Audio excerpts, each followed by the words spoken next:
as a landlord, what's the advantages of letting through the council? Well, here to explain is Dean Chrysostomou from Camden Council. Dean, it's good to have you with us today. So I imagine a lot of landlords think that they don't want to go through the council because they won't get as much money as if they rented privately. Do you think that's a fair assessment? It is a fair assessment. There's two aspects to that. The first one is that there's a lot of landlords that don't know they can come to the council, and they don't know that the council operates within the private rented market and have done successfully for many years and created thousands of successful tenancies. Obviously, we have to operate within what's called the local housing allowance, which is the rent set by central government, and we can't get around that, and it's not as competitive as the private market. But how we overcome that is that for example, if you go to a local letting agency on the high street, then what they're going to do, they're going to provide you with a client, and once they found a client for you, then you're going to have to pay quite a hefty commission fee, several £1,000s. Whereas with the landlord, whereas with the council, what we will do is we will pay the landlord a cash incentive of several thousands of pounds for providing a property to the council, and that can offset the differential between the rents that we can offer and the rents that they can achieve in the private market. Well, tackling preconceived ideas, I imagine a lot of landlords assume if they go through the council then there's a lot of red tape. Is that the case? No, there isn't a lot of red tape. I mean, the housing legislation is housing legislation, so they have to provide a gas safety certificate, they have to provide an energy performance certificate. So we don't really ask for anything over and above that. And but what we do is make sure they do comply with legislation. So, for example, the new Immigration Act 2014, the landlord has to do the immigration checks if they're not from the UK. So we would do that for the landlord.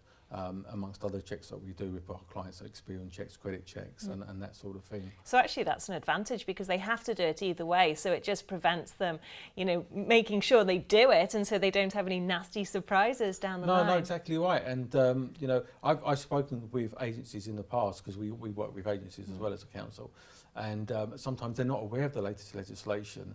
And we're having to tell them, well, look, this is new legislation and you're not compliant. So there are some agents out there that will not really give the best advice to the landlord and really puts them in an exposed position because they could be falling foul of legislation.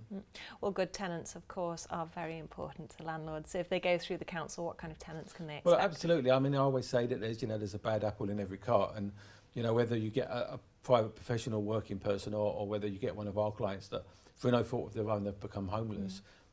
We offer a choice of our clients to landlords, so we would send 2 or 3 clients, just like a letting agency would, to a property, and then the landlord can choose who they're most comfortable with. Because it is so difficult to find property in London at the moment, when we do find a client for a property and the landlord's happy, one of the advantages are that they will stay there long term. So the landlord doesn't have voids, doesn't have furniture costs, redeck costs, and that sort of thing. So he's a tenant there for as long as they like, and that's one of the advantages of coming and working with the council, that we provide clients that are there long term. And when it comes to property management, is that something that you do, or is this something that the landlord would have to do themselves? Yeah, well, they have to do it themselves primarily, but we do have what we call a tenancy sustainment team at Camden. So, for example, if there was any issues, if the landlord had any issues with the client, or the client had any issues with the landlord, or there was any issues they weren't sure about, they could contact the team, and the team are there to make sure that they help and resolve those issues. And that's a free service that we provide for the life of that tenancy.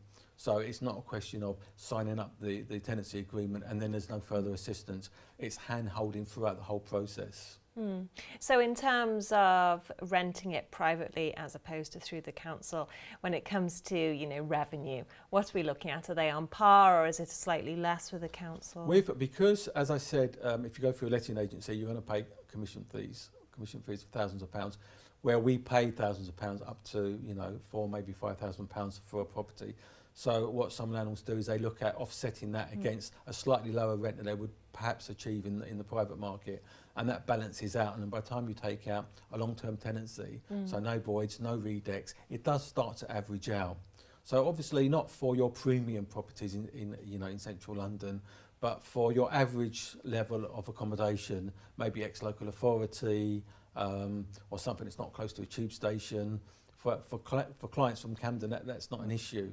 So you know, there's certain properties that it works well for, and others that, you know, perhaps it might not work well for. And flipping the coin for people who are looking for places to live in Camden and sort of need help, how do they go about that through the council? Well, first of all, you know, Camden, what we do, we can provide properties, and we take properties anywhere in London.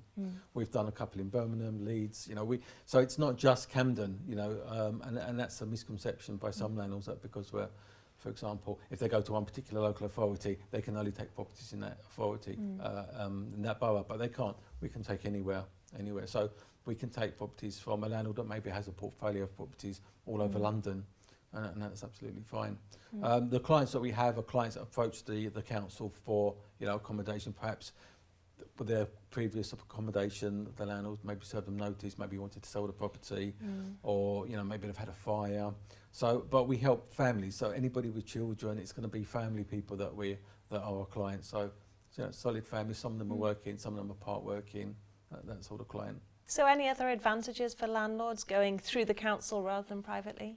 Yes, there is one other advantage, that we can offer rent guarantees. So what we can do is we can actually pay the landlord monthly or 6 monthly in advance, and then we do the rent collection from the client. So the landlords can be rest assured that every month their rent's going to be paid, and there's no concerns, because there are some concerns with clients from councils, and landlords worry about perhaps not receiving the rent for any reason. There's a lot of bad information at the marketplace. But no, so we pay the rents for the landlords direct, so they can rest assured that that's not a problem for them.